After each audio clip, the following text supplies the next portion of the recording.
What's up guys, Houndish here, and today we have a huge new update from Bungie, and the game director Joe Blackburn jumps in to talk about a bunch of content changes we're going to be seeing in year 6 of the game. And so they talk about the Lightfall release, but also the upcoming season, which they've now revealed is Season of Defiance. And we get a bit of a teaser as to what the content may look like there, but also they talk about how they're going to be adjusting seasons throughout the year, trying to improve on the seasonal model. But on top of this, they confirm another reprise raid for this year, changes to abilities, a few more plans for PvP, and a bunch of other stuff which we'll cover in the video. And so guys, as always, I hope you enjoy this one. Be sure to give us your thoughts about it down below as well, but otherwise, let's get into it. And so diving straight into it, initially, they speak about seasonal content and the kind of yearly rollout of new releases, and they say sometimes Destiny 2 can feel too predictable, and while some consistency is necessary for us to be able to regularly update the game and prevent players from having to relearn Destiny every 3 months, as well as to maintain our team health and sustainability, it is clear that too much predictability has created a lack of surprise and delight by the time some of our major game updates get into your hands. And they say aside from predictability, we sometimes still hear a refrain that's been sung since the beginning of the journey, which is that there's just not enough to do. And they go on to say that this is not a problem that one more strike or an additional map can solve. Destiny 2 has an incredible amount of content, but sometimes not all of the content is as rewarding or as engaging as we'd like.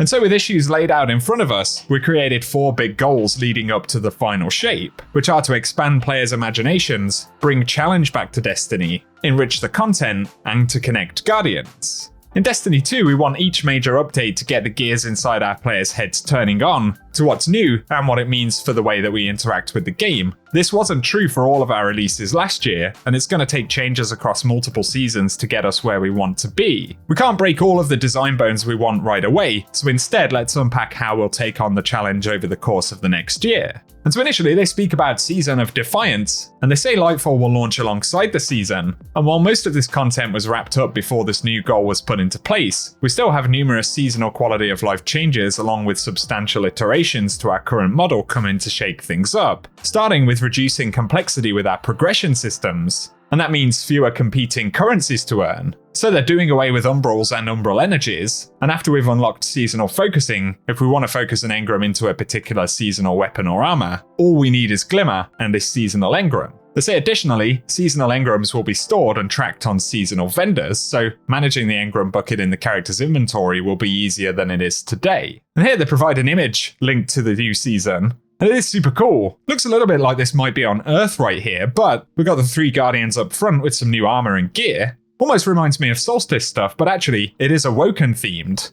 And of course we've got Morro in the background, and then these almost kind of pyramid structures with some Cabal ships there as well. So a bit of a teaser for Season of Defiance, and of course this is going to link to the Lightfall story. So give us your thoughts about it below, but they say we won't be asking you to hold large stacks of seasonal currency to unlock a chest at the end of every activity. Instead, we'll be dropping singular keys throughout the playtime that allow us to extract better rewards from the chest at the end of the season activity, and this will create a simpler relationship where you know that if you have even one key, you're getting better rewards.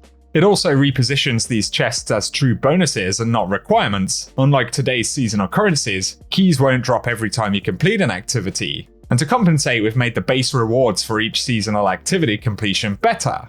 On top of this, they say finally by default, keys can drop from seasonal activities, which means you're no longer required to play content outside of the seasonal playlist to chase seasonal rewards. Those definitely sound positive, and additionally they say, we'll also be able to expect fewer total vendor upgrades, with each individual upgrade being more potent, and some upgrades even offering a variance on the way we interact with the seasonal activity. And in Season of Defiance, we've also taken a big stab at the way we name various progression systems and currencies, and we want any player to read the name of something and immediately understand what it does. And so I'd say those definitely sound like positive changes for Season of Defiance. And hopefully loot systems in these seasons will be a bit less convoluted in general moving forward. But they go on to say that after Season of Defiance, we'll be heading into Season of the Deep. And with some time under our belt to react to player feedback, Season of the Deep will not feature a vendor upgrade paradigm. And it says the same will be true for the following season. This doesn't mean that players will never see a vendor upgrade system again, but it means we want to create more varied experimental frameworks and slowly create a wide array of different systems for players to show their investment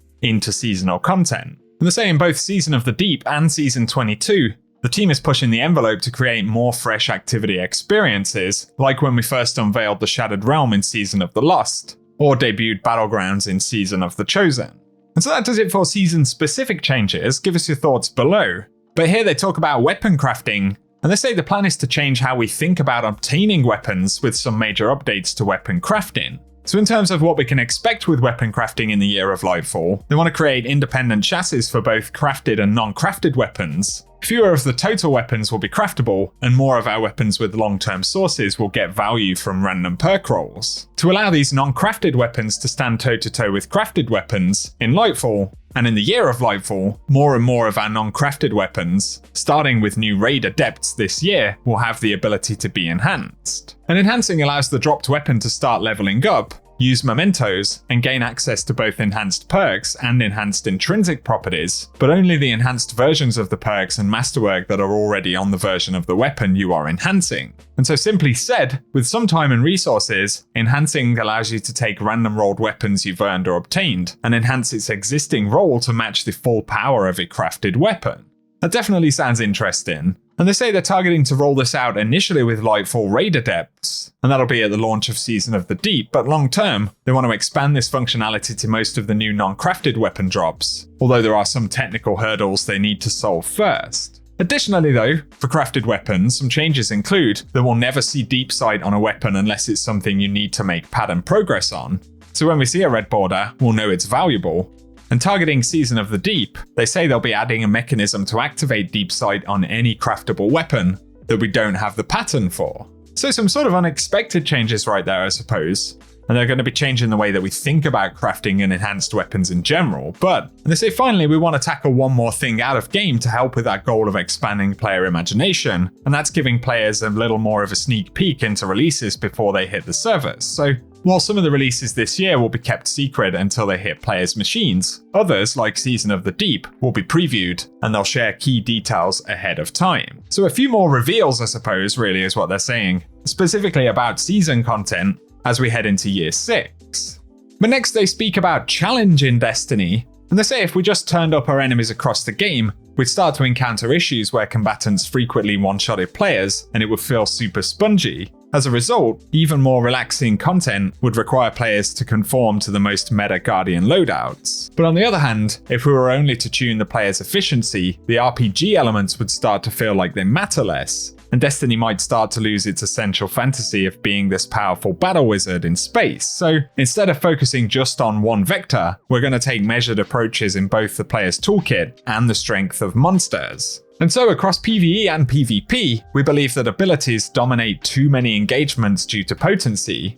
And those are things that they say they don't want to nerf, but also that's affected by uptime, which they say they do want to tackle. And Destiny is a game about guns and powers, we want both to shine. So starting with Lightfall, we're moderately increasing ability recharge time across a wide selection of abilities. And we've also noticed that enemy combatants just aren't hitting as hard as we want them to, especially against max resilience guardians, so we're adjusting the amount of damage resistance granted by resilience and increasing the energy cost of resilience mods, from 1 to 2 for minor mods, and 3 to 4 for major mods. And they say they know these last paragraphs may sound scary to read, but we don't think the changes are going to be a big swing of the balanced pendulum. More than anything, it's about reining in some unintentional power creep we've seen over the last year, and we're committed as always to making Guardians feel like the ultimate monster-killing machines. And of course they point out that we are getting Strand and the build crafting updates that they've outlined in previous TWABs, so there'll still be plenty of change with abilities in the game.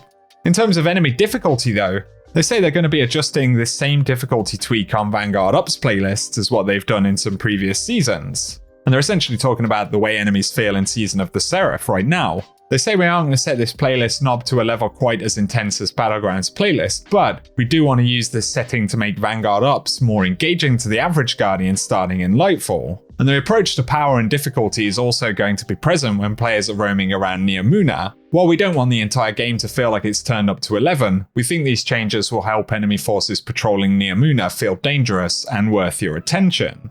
So generally speaking, Heist Battlegrounds that we've had in Season of the Seraph is kind of going to be a benchmark for a bit more of what we'll see in general playlists in the game after Lightfall. Next though, they speak about Crucible, and they say in Season of Defiance, we're looking at getting Countdown back into the game, along with a respawn variant of the game mode we call Countdown Rush, where players must detonate and defuse both bombs on the map before the round ends. On top of this, they plan to run a series of Crucible labs, including a mode where the player sandbox is dramatically changed, weapon damage, ability uptime, and even ammo are adjusted in a new mode tentatively titled Checkmate Control. And this mode will reward players who use their smarts and their skills. So if the only way the enemy has been able to shoot you down in the past is a solo blade barrage, they might be in trouble.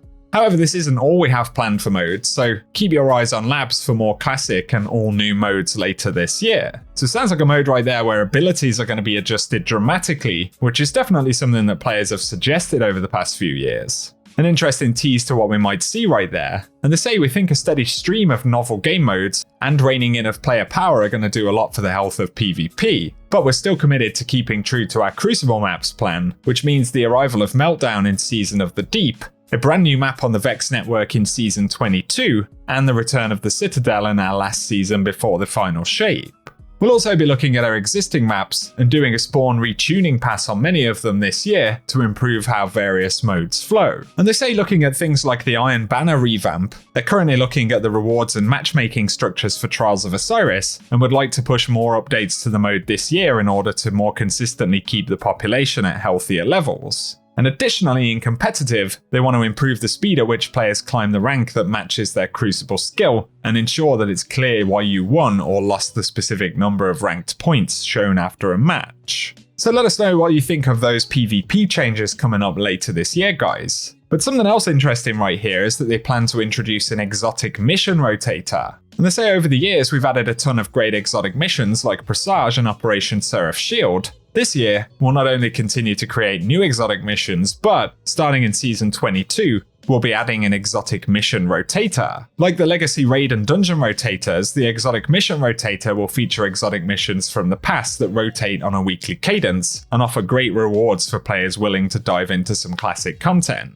In Season 22, this rotator will contain the exotic missions from Season 13, 16, and 19, so Presage, Vox Obscura, and Operation Seraph Shield. And with the framework implemented, we hope to use this rotator in future to continue to bring some of D2's most classic missions back into the fold. So that's definitely interesting. I think especially players will be curious to find out what the rewards will look like, but most of us would agree it sounds promising. They also say they plan to refresh strikes, so with Lightfall, we're shaking up some of the activities inside the playlist, and the effort will begin with refreshing the Lake of Shadows and Arms Dealer strikes. So both activities have had their objectives and encounters reimagined and upgraded to match the combat engagement levels of some of the more recent strike entries, such as Lightblade and Proving Grounds. But in addition, they're taking strikes that have not been updated recently, such as Exodus Crash and Inverted Spire, and dramatically reducing their presence in the Vanguard Ops playlist while eliminating them from Nightfall rotations. These strikes will still be available for direct launch, but until they get brought up to the engagement parity with some recent content, they'll not show up as frequently as part of ritual gameplay.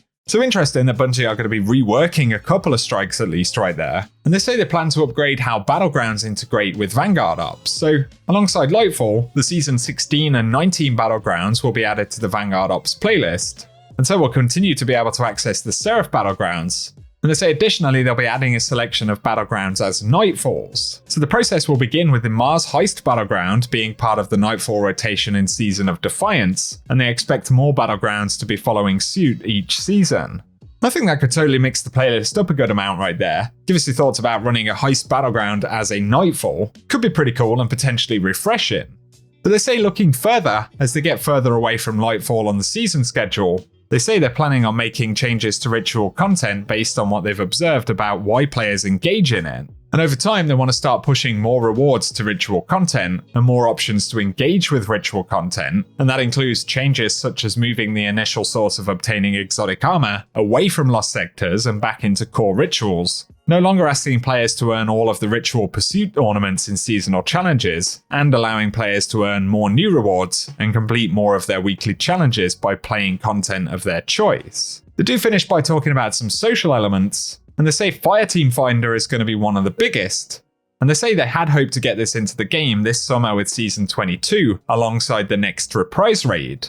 However, they've realised that the features needed to create a truly top-notch LFG were going to require a bit more time. So while the Reprised raid is still coming out this summer, they say they're pushing Fireteam Finder out to the final season of the year alongside a brand new dungeon.